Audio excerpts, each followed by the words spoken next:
kaya nga nag-reflect yun sa ating teaching. Then, so number 5, maintain learning environments that promote fairness, respect, and care to encourage learning. So far naman, lahat naman ng teaching natin, lagi natin sila sa alam-alam ang kapakanan ng bata. Hanggang maaari, iwasan natin maging bias tayo, kung sa last na lang natin yung learner and development. So pinapakita doon na kailangan maging fair tayo sa lahat ng ating mga learners. Lalo na doon, kung pagpapigyan natin ng attention din, yung mga bata na lalo na yung mga children with disability o ano man yung mga mga special, paano natin hindi yung mga klaseng bata na may special na mga kailangan. So, kailangan makikita yun sa ating mga lesson or sa mga activities natin. Then, number 6, maintain learning environments that nurture and inspire learners to participate, cooperate, and collaborate in continued learning. So, ito din yung mga kailangan ng mga activities natin, make sure na ito ay makaka-inspire, ma-encourage yung ating mga learners na makipag-participate, makipag-cooperate para dun sa magandang kalabasan ng lesson or para dun sa ano yung makukuha nilang learning, paano yung application, paano nila ito i-apply sa everyday living nila. Apply a range of successful strategies that maintain learning environments that motivates learners to work productively by assuming responsibility for their own learning. So, kaya mga po, hindi tayo magsito sa isang activity hanggang maaari, 3 or more activities na sa tingin natin ay makakatulong para sa ikaw-unlad ng ating mga learners. Hindi lang basta magkaroon ng mastery ng testo, talaga makita-apply nila kung ano ba yung mga natutunan nila. Then, number 8, design, adapt, and implement teaching strategies that are responsive to learners with disabilities, giftedness, and access. So, ito isa to sa wala to sa lumang training training board. So, isa pa ito. Paano usap-usap kami paano namin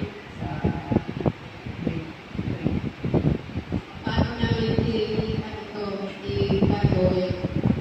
Then, number 9, adapt and use culturally appropriate teaching strategies to address the needs of the learners from indigenous groups. So far, wala naman tayong indigenous groups dito sa our learners, diba?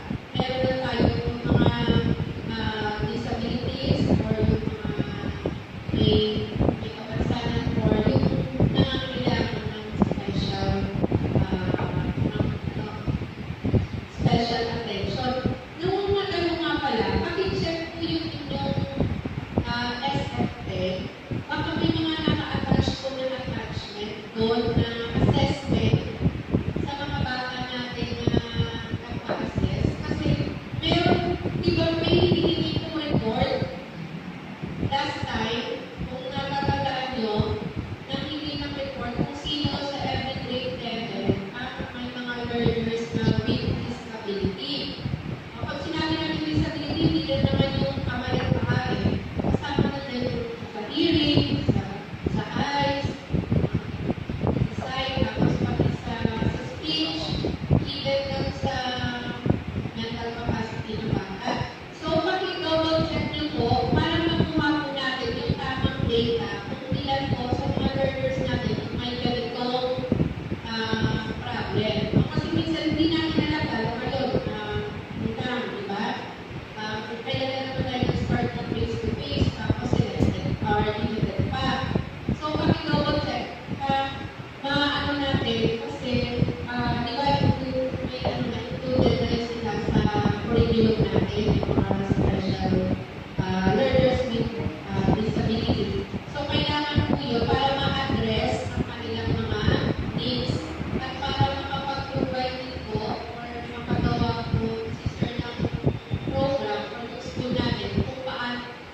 matutulungan yung mga bata na may special needs.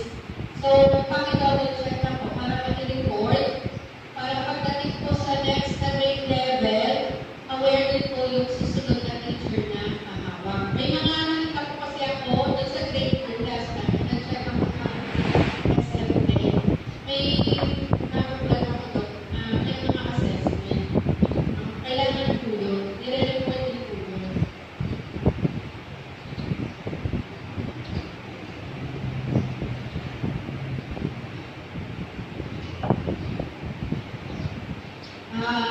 Kayo po nabanggit yun kasi nabanggit ko nga rin po yun kay sir. Sabi niya kasi hindi tayo mabibigyan ng sped teacher kung walang basihan. Siyempre, hindi lang naman ang may assessment. So, para makahawag tayo, kasi si Ma'am Smiley yata ang isa sa mga kumbaga may training. So, para mabigyan din po tayo. Then, ayun. Yun na yun. So, bali 9 po na indicators doon. So, yung iba po, i-discuss na lang ng ibang members. Thank you.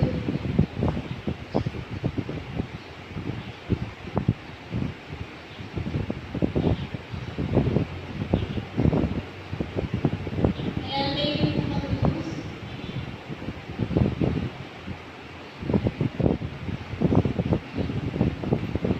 Next po, please.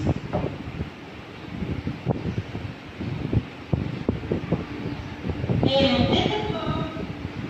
Yung papaloading mo sa inyo, bukod sa COP, ibigay ng MP, sa RPMS ay may kasama pa yung annotation sa bawat indicator. So, papaload ko sa inyo, paano gumawa ng annotation na yun para smooth sailing tayo sa pag-check. Kasi ang hirap ng bawat check kami ay magpapaliwanag kami sa bawat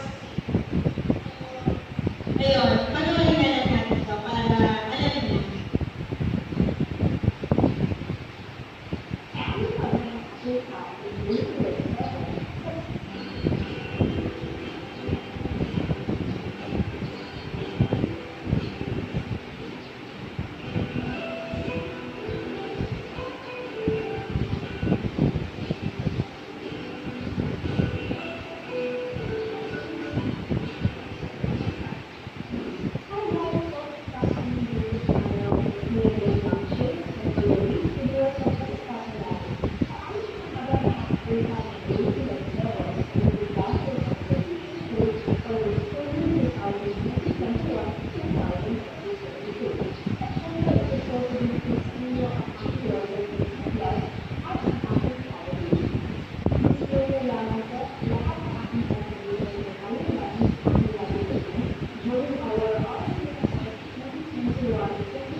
yung video to pasok yung music, and then the teacher mag-decide kung kayo mag-i-stop.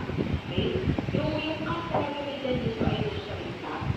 At once the music stops, kung ano yung nakapag-out, initial stop, and then sa part naman, learners will ask the following questions so you want to plus amount. Ayan, so ito ay quiz na. Pero maganda So, lang. ayan lang ang lesson exit na pinag po. And then, dito po yung annotations. Of course, I'm going to show you the annotations pinag for my lesson exit. So, later on, isa-isa i-lesson. And of course, meron din tayo cases 2 for the journal.